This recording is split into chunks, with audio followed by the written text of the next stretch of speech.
اسلامی سال کا پہلا مہینہ محرم شریف ہے اور آخری مہینہ ذی الحج ہے۔ جس طرح ہم بہت ساری چیزوں کو یاد رکھتے ہیں، اس طرح ہمیں اسلامی مہینوں کو بھی یاد رکھنا چاہیے۔ اس کی وجہ یہ ہے کہ ہماری جتنی بھی عبادات ہیں وہ اسلامی تاریخوں کے حساب سے، رمضان کے روزے اسلامی تاریخ کے حساب سے، عید الفطر، عید الاضحیٰ اسلامی تاریخ کے حساب سے، حج کریں گے لوگ تو وہ بھی اسلامی تاریخ کے حساب سے۔ تو ہمیں اسلامی تاریخوں کا، اسلامی دنوں کا، ماہ و سال کا ضرور خیال کرنا چاہیے۔ اللہ تعالی ہمیں اس کی توفیق عطا فرمائے۔ ماہ محرم الحرام کا چاند جیسے ہی طلوع ہوتا ہے اور اگلے دن جیسے ہی آفتاب نمودار ہوتا ہے تو دلوں کے اندر خود بخود نبی رحمت نور مجسم شفیع معظم صلی اللہ تعالی علیہ وسلم کی مقدس آل پاک کے تذکرے اور آپ کی مقدس عطرت کی یادیں لوگوں کے ذہنوں میں، دلوں میں اور نہا خانوں میں تازہ ہو جاتی ہیں۔ فطرتی تقاضا یہ ہوتا ہے کہ جب محبوب سے کامل محبت ہونا تو محبوب کی ہر چیز سے محبت ہو جاتی ہے۔ تکمیل ایمان اس کا نام ہے کہ مسلمان ہر چیز سے بڑھ کر نبی پاک صلی اللہ تعالی علیہ وسلم سے محبت کرے، اور جب ہر چیز سے بڑھ کر حضور سے پیار کرنا ہے تو پھر نبی پاک سے نسبت رکھنے والی ہر چیز سے پیار کرنا ہے۔ ہمارے ہاں لوگ اس معیار پر پورا نہیں اترتے، وہ محبت میں بھی تقسیم کے قائل ہیں۔ حضور علیہ الصلوۃ والسلام کی نسبت رکھنے والی ہر چیز سے پیار کرنا ہے، چونکہ حضور سے جو پیار ہے، تو جتنی بھی چیزیں، جتنی بھی نسبتیں حضور کے ساتھ جڑیں گی وہ قابل احترام نہیں، وہ قابل محبت بھی ہیں۔ ان کا احترام کیا جائے گا تو دل کی گہرائیوں سے، پیار کیا جائے گا تو دل کی گہرائیوں سے۔ تو حضور علیہ الصلوۃ والسلام کی اولاد پاک تو ویسے ہی خون رسول ہے نا، وہ تو نبی پاک علیہ الصلوۃ والسلام کا خون ہے۔ اس کا احترام وہ صرف جذباتی تقریروں میں نہیں ہونا چاہیے، ان کا پیار صرف لفظوں کے ہیر پھیر میں نہیں ہونا چاہیے، انسان کی کیفیات، اس کے دل کے اندر بسنے والی خواہشات اور اس کی روح کی گہرائیوں تک جو چیز اتری ہوئی ہو وہ رسول پاک کی اولاد پاک کا پیار ہے۔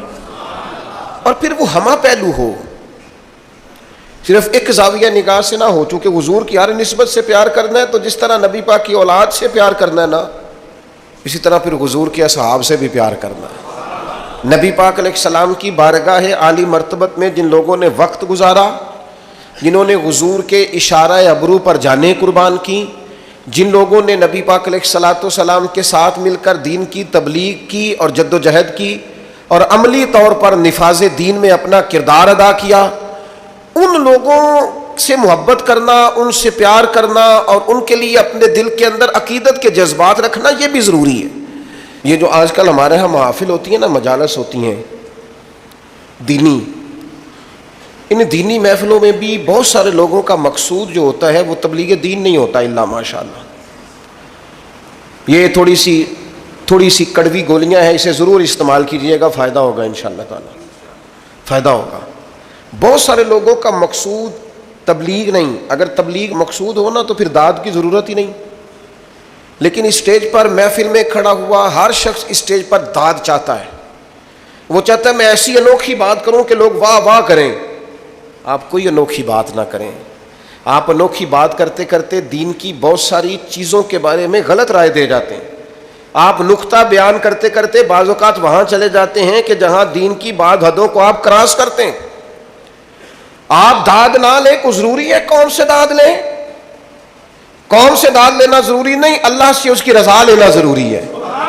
میں ایک جگہ پہ تقریر کے لیے چلا گیا تو وہاں ایک صاحب نے بڑے جذباتی اور والہانہ انداز میں ہمارا استقبال کیا، تو وہ استقبال کرتے مجھے کہنے لگے پیر صاحب اج انج دی تقریر کرو کہ بندے راضی ہو جان۔ میں نے آخیا نہ بھائی، میں تو وہ کرنی ہے جن نال اللہ راضی ہو جائے، بندے شندے راضی کرنا مشکل کام ہے، یہاں پر رہنے دے، وہ کریں گے جس سے اللہ راضی ہو۔ ہم نے نا یہ جو مزاج پیدا کیا ہے نا، اس مزاج کو بدلنے کی ضرورت ہے۔ اس لیے یہ سخت جملہ ہے، مہربانی کرنا اگر کسی کو محسوس ہو کہ میں نے سخت بات کی ہے تو آپ درگزر کریں گے، پر میں نے کہنی ضرور ہے، یہ میری زبردستی ہے۔ اسٹیج پر بہت سارے لوگ اب واعظ و نصیحت کے لیے، تقریر کے لیے چڑھے ہوئے ہیں، اور وہ صرف اسٹیج پر نہیں رہے، اب وہ سوشل میڈیا کے ذریعے عام ہیں۔ وہ لوگ نہ تو دین کا درد رکھتے ہیں الا ماشاء اللہ، نہ پوری دنیا میں اسلام کو جن مسائل کا سامنا ہے ان مسائل کا ادراک رکھتے ہیں، اسلام کی کون سی تصویر ہم نے دنیا کے سامنے پیش کرنی ہے اس کا شعور ہی نہیں رکھتے۔ مجھے کہہ لینے دو کہ اسٹیج پر وہ لوگ چڑھ گئے ہیں جو فن کا مظاہرہ کرتے ہیں، وہ اپنا فن دکھاتے ہیں، لوگوں سے داد وصول کرتے ہیں۔ چلے میں نے کہا تھا آپ نے درگزر کرنا ہے، کر دیں گے، داد بھی لیتے ہیں ساتھ امداد بھی لیتے ہیں۔ وہ داد امداد لے کے وہ نکل جاتے ہیں، قوم لڑتی رہتی ہے، لوگوں کے اخلاقیات بگڑتے رہتے ہیں، نفرت کا فروغ ہوتا ہے، امت کہاں چلی جاتی ہے، کتنے حصوں میں بٹ جاتی ہے، کتنے بکھیر دیا جاتا ہے، فکر ہی کوئی نہیں۔ کیا محبت صحابہ اس بات کا نام ہے کہ آپ صحابہ کا ذکر کریں گے تو اہل بیت کو کمزور کریں گے؟ کیا محبت اہل بیت اس کا نام ہے کہ حضور کی اولاد کا ذکر صرف اس صورت میں کیا جا سکتا ہے کہ کسی اور کو کمزور کر کے دکھایا جائے؟ اعلیٰ حضرت کے سامنے کسی نے کہا نا نبی پاک علیہ السلام کی تعریف میں کہ شان یوسف جو دبی وہ بھی اسی در پہ دبی، تو فاضل بریلوی فرمانے لگے حضور تو کسی کو دبانے آئی نہیں، تو حضور پھر کیا کہوں؟ فرمایا تو کہہ شان یوسف جو بڑی وہ بھی اسی در سے بڑی۔ چونکہ قرآن مجید میں سورہ یوسف آ گئی تو قیامت تک جناب یوسف کو تلاوت کیا جائے، ان کا تذکرہ ہوگا، تو شان یوسف جو بڑی وہ بھی اسی در سے بڑی۔ نفرت انگیزی کا ماحول پیدا کیا جاتا ہے، اور اتنی بڑی قربانی جس سے امت کو کھڑا کیا جا سکتا تھا، امام حسین کا تذکرہ امت میں روح پھونک سکتا تھا، قوم کے جوانوں سے بیساکھیاں چھینی جا سکتی تھیں، سہارے چھینے جا سکتے تھے، انہیں ان کے پیروں پر کھڑا کرنے کا حوصلہ دیا جا سکتا تھا، لیکن وہ تو ہم نے دے دیا فن کا مظاہرہ کرنے والوں کے ہاتھوں میں، وہ تو ہم نے غیروں کو دے دیا، وہ تو مزہ لینے والے لوگوں کو دے دیا جو واہ واہ کر رہے ہیں، واہ واہ کرا رہے ہیں، وہ تو کسی اور رنگ میں بات چلی گئی۔ او خدا کے بندو، یہ میرے محبوب کی نسبتیں ہیں، حضور کی تو جو گلی سے گزر گیا ادب سے وہ بھی شان والا ہو گیا، تو جس ابو بکر صدیق نے ساری زندگی ساتھ گزاری ہے، جس فاروق نے عمر بھر درویزہ گری کی ہے، حضور کے دروازے پر نوکری کی ہے، اور جس عثمان غنی نے نظریں جھکا کے وقت گزارا ہے، اور جس مولا علی شیر خدا نے اس طرح کی وفائیں کی ہیں کہ جان بھی مدینے والے کے نام پر قربان کر دی۔ آپ ان لوگوں کے بارے میں تھوڑا سا سوچیں، ان سے فیوز و برکات حاصل کریں۔ اور پھر ایک اور بات، ہمارے ذمہ نبی پاک علیہ السلام نے یہ لگایا ہے کہ صحابی کا نجوم، صحابہ ستارے ہیں، تم جس کے پیچھے چلو گے اللہ ہدایت دے گا۔ نبی پاک علیہ السلام نے ہمارے ذمہ یہ لگایا ہے کہ میری اہل بیت کشتی نوح کی طرح، جو اس سفینے میں سوار ہو جائے گا اللہ اسے نجات عطا کر دے گا۔ ہم نے ان لوگوں کے ساتھ، ان کے پیچھے بیٹھ کر ہدایت لینی ہے، ان کے قدم بقدم چلنا ہے۔ ایک مثال چھوٹی سی عرض کرنے لگا، بڑوں سے نہ سیکھا جاتا ہے، بڑوں پر بحث نہیں ہوتی۔ کسی کا والد اگر کسی کو کوئی بات سمجھانے لگے تو بیٹا اگر اس سے پوچھے کہ ابا جی آپ کتنا پڑھے ہوئے ہیں تو اس نے ٹھیک کیا ہے، وہ کہے بیٹا آپس میں لڑا نہ کرو، بیٹا کہے ابا جی آپ اپنے بھائی سے کبھی نہیں لڑے، تو یہ ٹھیک ہے، اس نے ٹھیک کیا ہے۔ ٹیچر آ گیا کلاس میں، اس نے آتے ہی کہا فرسٹ ایئر کے اسٹوڈنٹ سے کہ کتابیں نکالو بھائی، میں اردو کا ٹیچر ہوں، چلو سبق پڑھیں۔ تو ایک بیچ میں سے نوجوان بولا، وہ کہنے لگا جناب آپ ایم اے اردو ہیں، اسٹوڈنٹ ہیں، اور اگر آپ ایم اے اردو ہیں تو آپ نے پھر بی ایڈ یا ایم ایڈ کیا ہوا ہے، اور اگر آپ نے یہ کیا ہوا ہے تو پھر ساتھ یہ بھی ذرا بتا دیں کہ آپ میرٹ پہ ہیں کہ سفارش پہ ہیں۔ میرا خیال ہے جب وہ یہ سوال اپنے ٹیچر سے کر رہا ہوگا تو ٹیچر سب کے جواب دیتا رہے گا، ہاں ہاں بیٹا میں نے ایم اے کیا ہے، پھر میں نے ایم ایڈ، نہیں وہ دے گا جواب۔ اللہ کرے میں آپ کو سمجھا سکوں بات۔ او خدا کے بندو، ہم نے صحابہ اور اہل بیت سے دین سیکھنا ہے، ان کی ڈگریاں نہیں چیک کرنی، ان کے مشاجرات پر کلام نہیں کرنا، ہم نے تو دین سیکھنا ہے۔ چپ کر کے غلامی کرو، غلام غلامی کرتے ہیں، غلام تبصرے نہیں کرتے، غلام بحثیں نہیں کرتے، غلام ادھر ادھر کی کہانیاں چھیڑتے، اور جو کہانیاں چھیڑے مانا یہ ہے پڑھنا نہیں چاہتا، جو تبصرے کرے مطلب یہ ہے کہ یہ سیکھنا نہیں چاہتا۔ تو ان لوگوں سے سیکھیں، تربیت لیں۔ میں آپ کو گارنٹی سے کہتا ہوں، عقیدت کی اینک لگا کے، ذوق کا لباس پہن کر، شوق کے بستر پر بیٹھ کر آپ حضور کی نسبت رکھنے والے کسی ایک بندے کو پڑھنا شروع کر دیں، کسی ایک صحابی کا آپ تذکرہ پڑھتے جائیں، اللہ آپ کی روح کو معراج عطا فرماتا جائے گا، معراج ہو جائے گی روح کو۔ او یار ان لوگوں کے پیچھے چلو تو صحیح۔ یہاں تو میرے بھائی جو 4 دن کسی محدث کے پاس بیٹھے وہ کہتا ہے فلاں کا شاگرد ہوں، کسی فقیہ کے پاس بیٹھے کہتا ہے فلاں کے پاس بیٹھا ہوں، کسی دانشور کے، صوفی کے، صاحب حال کے پاس بیٹھے تو کہتا ہے مجھے اس کی مجلس میسر آئی ہے۔ اور صحابہ تو وہ صحابہ تھے جن کی ہر صبح عید ہوتی تھی، خدا کا قرب حاصل تھا، نبی کی دید ہوتی تھی۔ اتنے بڑے لوگ۔ 2 باتیں کبھی نہ بھولنا اپنی زندگی میں بڑے درد سے کہتا ہوں۔ میں کبھی سوچتا ہوں نا کہ جو صورتحال ہم دین کی بتاتے ہیں نا، معاذ اللہ مشاجرات چھیڑتے ہیں، کہانیاں بناتے ہیں اور تاریخی حوالوں کو الٹ پلٹ کر کے بیان کرتے ہیں اور جو رنگ دیا جاتا ہے، میں سوچتا ہوں کہ اگر کفار ان باتوں کو سنتے ہوں گے، مشرکین اور منافقین سنتے ہوں گے تو کیا کہتے ہوں گے؟ لیکن آج فیمس وہ بندہ ہے جو بدتمیز زیادہ ہے، فیمس وہ بندہ ہے جو ان بحثوں میں زیادہ الجھتا ہے، فیمس وہ شخص ہے جو ذرا کو تھوڑی سی انوکھی بات کرتا ہے۔ آج زیادہ ہماری توجہ ان چیزوں کی طرف جاتی ہے جن میں ذرا فسادات کی بات زیادہ ہوتی، فرقہ واریت کا عنصر غالب ہوتا ہے، اس طرف ہم زیادہ شوق سے۔ خدا را امت کو کیا فوٹو دکھا رہے ہیں آپ؟ کیا؟ میں کل رات اپنے دوستوں سے کہہ رہا تھا کہ یار ہم نے تو بڑا انقلاب دینا تھا اس قوم کو۔ محرم شریف آتا ہے تو بحث شروع ہو جاتی ہے، امام حسین کے نام کا لنگر پکانا چاہیے، نہیں پکانا چاہیے، محفل کرنی چاہیے کہ نہیں کرنی چاہیے، وہ شہید ہوئے تھے تو مانا کیا تھا، تو کیا بحث میں گزر جاتا ہے سارا مہینہ لڑائی میں۔ سفر آتا ہے، اولیاء اللہ کا ذکر شروع ہوتا ہے تو لوگ شروع ہو جاتے ہیں، داتا صاحب نہیں کہنا چاہیے، غریب نواز نہیں کہنا چاہیے، فلاں کو یہ نہیں کہنا چاہیے، الجھ گئے۔ وہ کہتے کیا تھے، پیغام کیا تھا، بتانے کیا آئے تھے، اس میں سارا وقت بیت جاتا ہے۔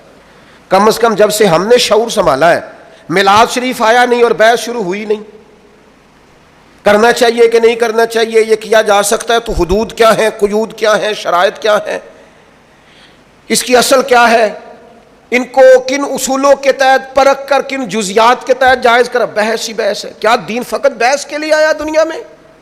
کیا صرف بحث کریں گے؟ میں نے شاید پہلے بھی آپ کو بتایا ہو، کبھی کبھی یوں لگتا ہے کہ سادے بندے بڑے اچھے تھے، کبھی کبھی یوں لگتا ہے جن کو زیادہ پڑھنا نہیں نہ آتا تھا وہ سمجھ ذرا جلدی گئے تھے۔ میری والدہ صاحبہ 10 محرم کو مجھے کہتی جا میں نے ٹھوٹیاں لے آ کے دے، میں امام حسین علی کھیر ٹھوٹیاں وہ تقسیم کرنی ہے۔ تو سائیکل چلا کے کوئی 3-3.5 کلومیٹر جانا پڑتا تھا۔ تو آپ کو پتہ ہے بچپن میں بندہ جان بھی چھڑاتا ہے، تو پھر میں تھوڑا سا مولوی بھی تھا، مدرسے بھی پڑھتا تھا، تو مولوی مسئلہ نہ دسے تاوی انہوں بد ہضمی ہو جاندی۔ تو وہ میں نے اماں جی کو یہ کہا، میں نے کہا اماں جی میں پوچھیا استاداں نوں ختم پرات وچ بھی ہو جاندا ہے، جیڑی ہانڈی وچ پکائیے کھیر اودے وچ بھی ختم، یہ جس برتن میں آپ نے بنایا اسی میں ختم دلائیں، اور گھر میں جو برتن ہے نا وہ آپ اسی میں تقسیم کر دیں۔ تو یہ کوئی ٹھوٹیاں کو فرض ہے، ساتھ کوئی جوز ہے ختم شریف کا، ہو گیا بس ٹھیک ہے تقسیم کریں۔ تو میری والدہ صاحبہ مجھے کہتی تو ایڈا مولوی میں نے مسئلے نہ 10 ٹھوٹیاں لے آ کے دے، تو 10 جانا ہی کہ کسی اور نو کلا جلدی بول۔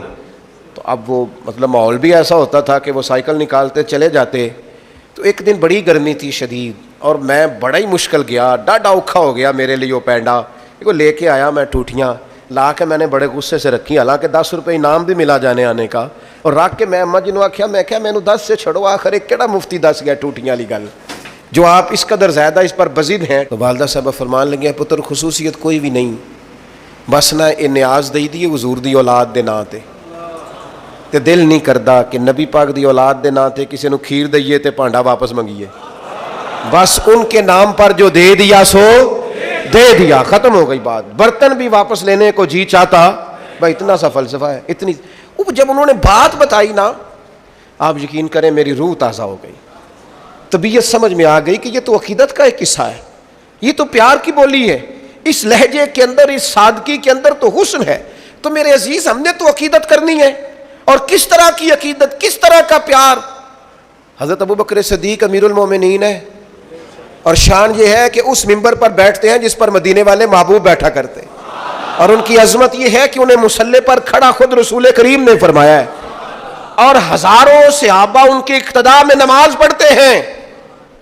لیکن ابوبکر صدیق نماز پڑھا کے باہر نکلے، مسجد نبوی کے کونے پہ امام حسن کھیل رہے تھے۔ اتنا بڑا آدمی، اتنی بڑی شان، لیکن جلدی سے دوڑ کے جا کے امام حسن کو اٹھایا, ماتھا چوما, سینے سے لگایا, کندھوں پہ بٹھایا اور چلتے چلتے کہنے لگے علی ایک بات کروں, کہا کیجئے. فرمایا حسن کی شکل آپ سے نہیں ملتی. جناب علی نے یوں آنکھیں کھولی تو کہنے لگے ساری کی ساری شکل مدینے والے محبوب پہ گئی ہے, ساری شباہت ہی رسول پاک کے ساتھ ہے. تیری نسل پاک میں ہے بچہ بچہ نور کا, تو ہے عین نور, تیرا سب گھرانہ نور کا. عقیدتوں کے ذائقے پھیکے نہیں ہونے چاہیے, محبتوں کا لہجہ کمزور نہیں. چھوڑ دیں ہر وقت کی بحثیں, چھوڑ دیں ہر وقت کی کمزوریاں, چھوڑ دیں یہ کرنا ہے کہ نہیں کرنا. یکم محرم سے لے کر 10 محرم تک رج کے قرآن پڑھیں, خوب جد و جہد کر کے درود و سلام پڑھیں, جتنی توفیق ہے اتنے صدقات و خیرات کا اہتمام کریں, 9-10 محرم کو روزہ رکھیں اور ان سارے نذرانوں کا نذرانہ اکٹھا کر کے امام حسین کی بارگاہ میں پیش کر دیں. اور 10 محرم کو ذرا ذوق سے امام علی مقام کی منقبت سنیں, ان کی تعریف سنیں, ان کے فضائل سنیں, ان کے نانا کریم کی نعت سنیں, دین کی باتیں سنیں. اپنا لہجہ سلجھا ستھرا پاکیزہ اور شستہ رکھیں. الجھی الجھی باتوں سے, بکھری بکھری باتوں سے, نفرت انگیز کہانیوں سے اپنے آپ کو بچائیں اور سیدھا سیدھا حسین پاک سے فیض حاصل کریں. یاد رکھنا جس گھر میں میرے محبوب کی اولاد کا تذکرہ ہوتا ہے اللہ اس گھر میں بسنے والوں کی اولاد پر بھی فضل فرمایا کر. لہٰذا اس الجھاؤ سے اپنے آپ کو. اور دوسری بات یہ ہے, بے ادب لوگ جو ہوتے ہیں نا, بے ادب لوگ وہ معاشرے میں نحوست پیدا کرتے ہیں. بے ادبی تکلیف دہ ہوتی ہے جس حال میں بھی ہو, بے ادبی اذیت ناک ہوتی ہے. ادب جو ہوتا ہے نا, ادب وہ قرار پیدا کرتا ہے. آپ کے ٹیچر سے آپ نے ذرا اونچی آواز میں بات کی نا تو بیچارہ ٹوٹ جاتا ہے اندر سے, کہتا ہے یار یہ میں اس کا استاد ہوں, اس نے کیسے بات کی میرے ساتھ. بے ادبی توڑ دیتی ہے. آپ نے ابا جی کو کوئی سخت لفظ نہیں کہا, آپ نے والد صاحب سے بس اتنا ہی کہا تھا کہ ابا جی ٹھیک ہے ساری باتیں, پر آپ بھی کچھ سیانے ہو جائیں, اب زمانہ بدل گیا ہے. اتنے ہی لفظ کہے تھے تو ابا ساری رات اپنے کمرے میں روتا رہا. وہ کہتا ہے پترو میں تے ٹائم نال ہی نویں کپڑے لینے چھڈتے سن کہ میرا پتر پالے, تو تو آنا میں سیاਣਾ ہی نہیں سا. میں نے تو بہت ساری چڑھتی جوانی میں خواہشات چھوڑ دیں کہ میری اولاد پال جائے, اور تو کہتا ہے ساری رات باپ روتا ہے, ساری رات. تھوڑی سی بھی بے ادبی تکلیف پیدا کرتی, تھوڑی سی. بچہ جب اپنی مرضی کا, تھوڑے دن پہلے کچھ عرصہ پہلے ایک بزرگ مجھ سے ملنے آئے تو بڑا ہی روئے, رو رو کے جمعے میں چلے گئے. میرا ان سے پیار تھا, پرانا ربط تھا, تو میں کچھ کہہ نہیں سکا ان سے, لیکن میں نے کہا یار یہ آج چلو ہو سکتا ہے کوئی بات ایسی جمعے میں ہو گئی ہو, دل پہ لگ گئی. ایک دن میں سفر کر رہا تھا تو میرے دل میں پھر وہ یاد آئے. میں نے ان کو فون کیا, میں نے کہا اس دن مجھے آپ کی کیفیت, کہنے لگے صاحب رش بڑا تھا, بات تو کرنی تھی, ہو نہیں سکی, تو آپ واپس آئے تو مجھے بتائیے گا. میں واپس آیا, ان کو بلایا تو وہ پھر رونے لگ گئے. میں نے کہا کیا ہوا؟ کہنے لگے صاحب میرے پاس کل جمع پونجی جو تھی نا وہ میں نے بیچ کے بچہ باہر بھیجا تھا, اور میرا بڑا خیال تھا, میرے چاؤ تھے, میں بڑے دنوں سے منصوبہ بندی کر رہا تھا کہ میرا بیٹا نا آپ کو اپنے لیے الگ سے مکان خریدے, بنائے, سوارے, سجائے. لیکن مجھے آج پتہ چلا ہے کہ 1 سال ہو گیا اس نے تو جگہ خرید بھی لی ہے, مکان بن بھی گیا, مجھے تو بتایا ہی نہیں. دیکھو مینوں کوئی تکلیف ہونی سی, وہ مجھے بتا دیتا. مجھے کہیں سے پتہ چلا ہے تو میں نے اس کو فون کر کے کہا کہ پترو میں گل سنی ہے. وہ کہنے لگا ابا جی بس وہ میں کیا دساں گا تو میں تمہیں سرپرائز دینا سی. کہنے لگے کئیوں غیروں کو زیادہ پتہ ہے مجھ سے اور مجھے پتہ. کہنے لگے ٹوٹ گیا ہوں, سمجھ نہیں آتی کہاں جاؤں, کوئی بات بھی بڑی نہیں. میں تو خود راضی تھا, میں نے خود اسے کئی دفعہ کہا بھی تھا کہ پتر تھوڑی سی بھی بے ادبی تکلیف پیدا کرتی ہے, اور آپ صرف اتنا کہہ دے والد صاحب سے کہ ابا جی جنج کہو گے کر لیں گے, آپ جیسے کہیں گے ویسے. آپ ہلکا سا مشورہ کریں, رائے لیں, ساتھ شامل کریں. ادب حسن پیدا کرتا ہے. بے ادبی, آپ آ رہے تھے بڑی پجاروں میں بیٹھ کے اپنے گاؤں, اور آپ کا ٹیچر جو تھا میٹرک PTC جس نے پرائمری میں پڑھایا تھا وہ سائیکل پہ نکل رہا ہے آپ کے گاؤں سے باہر, اور رستے میں ملاقات ہو گئی. آپ جب پجاروں سے نیچے اترے استاد جی کو سلوٹ کیا اور پھر کہا استاد جی یہ سائیکل یہاں کھڑا کریں, میں گاڑی پہ چھوڑ کے آتا ہوں. استاد جی نے جانا سائیکل پہ ہی ہے, لیکن دعائیں بڑی دینی ہے, پتر اللہ تینوں اور رتبہ دے اور بلندی دے. لیکن دوبارہ جب استاد سائیکل پہ بیٹھتا ہے تو اسے محسوس ہوتا ہے میرا سائیکل پجاروں سے مہنگا ہے, اس لیے کہ پجاروں والا تو اتر کے سلوٹ کر رہا ہے. یہ جو ادب ہوتا ہے نا, ادب یہ حسن پیدا کرتا ہے. یہ جو بے ادبی ہوتی ہے یہ تکلیف پیدا کرتی ہے. یاد رکھنا زندگی میں مر جانا پر کسی صحابی کا یا حضور کی اولاد پاک میں سے کسی کی بے ادبی نہ کرنا، کسی شخص کے بارے میں اپنے لفظوں کو کمزور نہ کرنا. یہ معمولی لوگ نہیں ہیں، یہ وہ لوگ ہیں جنہیں اللہ نے محبوب کی غلامی کے لیے چنا ہے. خدا را کبھی اس طرف نہ جانا. بے ادبی تکلیف پیدا کرتی، بے ادبی اذیت پیدا کرتی ہے، بے ادبی خوفناک صورتحال اختیار کر جاتی.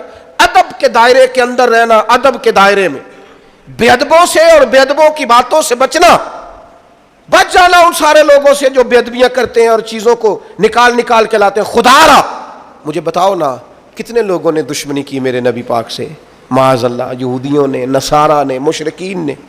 حضور نے کبھی کسی کا عیب اچھالا؟ کیسے مسلمان ہیں؟ کیا انداز زندگی ہے؟ تیری تقریر ہی مکمل نہیں ہوتی جب تک تو بڑے لوگوں کی توہین نہ کرے. تجھے مزہ ہی نہیں آتا گفتگو کرنے کا جب تک سینکڑوں لوگوں کی پگڑیاں نہ اچھالے. کون سا دین تو دنیا کے سامنے پیش کر رہا ہے کہ جب تک تو بہت سارے لوگوں کو رسوا نہ کر دے تیری گفتگو ہی مکمل نہیں ہوتی؟ یاد رکھنا یہ دین وہ ہے جس میں تو کہا جاتا ہے کہ دروازہ رسول پہ آؤ نا تو ذرا لفظوں کا چناؤ کر کے آؤ. لا تقولوا رائنا وقولوا انظرنا، رائنا نہ کہنا، انظر نہ کہنا. لفظوں کا چناؤ. اور لا ترفعوا اصواتکم فوق صوت النبی، دیکھنا اپنی آواز کا والیوم چیک کرنا. محبوب کی آواز سے تمہاری آواز اونچی نہ ہونے پائے. اے پائے نظر ہوش میں آ، یہ قوت نبی ہے. آنکھوں سے بھی چلنا یہاں بے ادبی ہے. دائرہ ادب، ادب حسن ہے، ادب وقار ہے، ادب شائستگی ہے، کبھی بے ادب نہ ہونا. اور اپنی زندگی میں ایک تیسری بات، اہل بیت نبوت کی محبت. ادھر دیکھو میری طرف، قرآن مجید میں رب فرماتا ہے قل لا اسألکم علیہ اجرا الا المودۃ فی القربى. محبوب علیہ الصلوۃ والسلام آپ اپنے غلاموں سے فرما دیں کہ میں تبلیغ دین پر تم سے کوئی اجر نہیں مانگتا، ہاں میرے قریبیوں سے پیار کرتے رہنا. صدر الافاضل، بدر المماثل، خلیفہ اعلیٰ حضرت مولانا سید نعیم الدین صاحب مراد آبادی اس خزائن العرفان میں لکھتے ہیں، فرماتے ہیں حضور کی اولاد کی محبت دین کے فرائض میں سے ہے. یہ میرے امام نے لکھا ہے. حضور کی نہ سنت کہا نہ واجب کہا، فرمایا رسول پاک کی اولاد پاک کی محبت فرائض دین میں سے ہے. اور ان لفظوں پر تو واری ہو جانے کو دل کرتا ہے. حضور فرمانے لگے یہ حسن اور حسین ہے، جس نے ان سے محبت کی اس نے مجھ سے محبت کی. اور فرمایا جس نے ان سے بغض رکھا اس نے مجھ سے بغض رکھا. ان کی محبت میری محبت ہے، ان سے عداوت مجھ سے عداوت ہے. اپنے انداز کو پیار والا بنائے، آپ کی طبیعت سے ان کا پیار چھلکے، یعنی ظاہر ہو کہ آپ ان سے محبت کرتے ہیں. وہ آپ نے دے دیا ایسے لوگوں کے ذمے جن کا یہ کاروبار ہے، جو تجارت کرتے ہیں ان ناموں پر، جو پیسہ کماتے ہیں. مجھے کیا لینے دو، محرم آیا تو کچھ لوگوں کا سیزن آیا، پھر ربیع الاول آئے گا تو کچھ لوگوں کا سیزن آئے گا. یہ سیزن ہے، وہ قربانیاں دے گئے اور تم سودے کرتے پھرتے ہو. یہ تم نے ریٹ ڈالا ہے، میں خیال نہیں آتا تذکرہ کس کا ہے اور تم باتیں کیا کرتے ہو. یہاں تم ان کی قربانیوں کا ذکر کر رہے ہوتے ہو اور اسٹیج کے پیچھے تم پیسوں کی گنتی کر رہے ہوتے ہو. یہ معیار بنایا تم نے. کیا کہا تھا قرآن مجید نے کہ میری آیتیں سستے داموں نہ بیچ ڈالنا، اور تم نے سودا بھی کیا تو کیا کیا. پر مصیبت اور بھی ہے نا ایک، آج ہمارے زمانے کی ایک بہت بڑا مسئلہ یہ بھی ہے. وہ کہتے ہیں پیر صاحب اگر پیسے نہیں لیتے ہو تو روٹی کیوں کھاتے ہیں؟ یہ بھی بتاؤ یہ روٹی کیسے کھاتے ہیں؟ اور بھائی نظر نذرانے کی مخالفت نہیں، وہ تو نبی پاک علیہ السلام نے حضرت عمر کو دیا تو جناب عمر کہنے لگے حضور نہیں لینا. تو حضور فرمانے لگے جو بن مانگے، یہ بخاری کی حدیث ہے، فرمایا جو بن مانگے ملے وہ تو اللہ کی طرف سے ہے، اس کی مخالفت ہی نہیں. لیکن سوال تو یہ ہے کہ یہ تجارت تو نہیں نا، یہ آپ کا بزنس تو نہیں نا، آپ نے کوئی کاروبار تو نہیں نا اس کو بنا لی. آپ جو ریٹ کرتے پھرتے ہیں یہ کیا معیار اور کیا سٹیٹس آپ نے بنایا؟ بہت بڑا بزنس مین اتنا مال نہیں کماتا جتنا تم کماتے، اور تم نے سیزن بنا لیا ہے. اور قوم بھی پسند کرتی ہے، بندہ فیمس ہونا چاہیے، بندہ کو تھوڑا سا نا مشہور ہونا. میں اپنے بارے میں 100 دفعہ کہہ چکا ہوں کہ دین کا کوئی چھوٹا سا نوکر سمجھ کے کبھی دعوت دے لیا کرو، مشہور آدمی سمجھ کے نہ بلایا کرو. اس میں مزہ نہیں، اس میں مزہ نہیں. نام کوئی برانڈ ہے، نہ کوئی ایسی چیز ہے جسے دکھا کے ماحول اور طرح کا بنایا جائے. آپ مہربانی فرمائیں محرم شریف میں کسی بھی موقع میں جب آپ ان پاکان امت کا ذکر کریں تو احترام کے جذبے، عقیدت کے لہجے، آپ کے مزاج کے اندر خوبصورتی، ان لوگوں سے قلبی وابستگیاں اور سب سے اہم اور سب سے ضروری چیز یہ ہے کہ ہم نے سیکھا کیا ان لوگوں سے، ہم نے ان سے لیا کیا، وہ خاص بات جو ہم نے ان سے لینی ہے اور سیکھنی ہے اس پر ضرور توجہ کریں۔ امام حسین کی زندگی کا سب سے بڑا درس کہ جب آپ حق کے لیے کھڑے ہوں تو بلیک میل نہیں ہونا۔ بچے ساتھ تھے نا امام حسین کے، شہید ہو گئے نا امام علی مقام کے سامنے، سب سے زیادہ بلیک میلنگ یہی ہوتی ہے نا، تیرے بچے ہیں، لیکن امام حسین نے فرمایا جب معاملہ حق کا ہو تو پھر حق دیکھا جاتا ہے، اولاد نہیں دیکھی جاتی۔ سب سے بڑا معاملہ یہی ہوتا ہے نا کہ ہم بھوکا پیاسا رکھیں گے، تو فرمایا رکھ لو، جب معاملہ حق کا ہو تو پھر بھوک پیاس نہیں دیکھی جاتی۔ اور سب سے زیادہ حد کیا کر سکتا ہے؟ کوئی مار ہی دے گا نا، شہید ہی کر دے گا، اس سے زیادہ کیا ہو سکتا ہے؟ تو امام حسین نے کہا جان جائے گی پر حق کا ساتھ نہیں چھوڑا جائے گا۔ یہ جو چھوٹی چھوٹی باتوں پہ مسلمان ڈپریشن، ٹینشن، پریشانی، میں کہتا ہوں جو بندہ امام علی مقام کی سیرت صحیح طریقے سے پڑھ لینا اور فکر حسین کو سمجھ لے، زندگی میں لفظ ٹینشن اس کی زبان پہ آ نہیں سکتا، لفظ پریشانی سوال ہی پیدا نہیں ہوتا، اس لیے کہ جتنی کوئی پریشانیاں آ سکتی تھی نا وہ ساری امام علی مقام پہ آئیں، لیکن امام نے کسی پریشانی کو پریشانی سمجھا، انہوں نے اللہ کی رضا کی طرف توجہ رکھی۔ تو اس کو جب ہم سمجھ جائیں گے تو ماحول کچھ اور طرح کا ہو جائے گا۔ اللہ تعالیٰ مجھے اور آپ کو عمل کی توفیق دے۔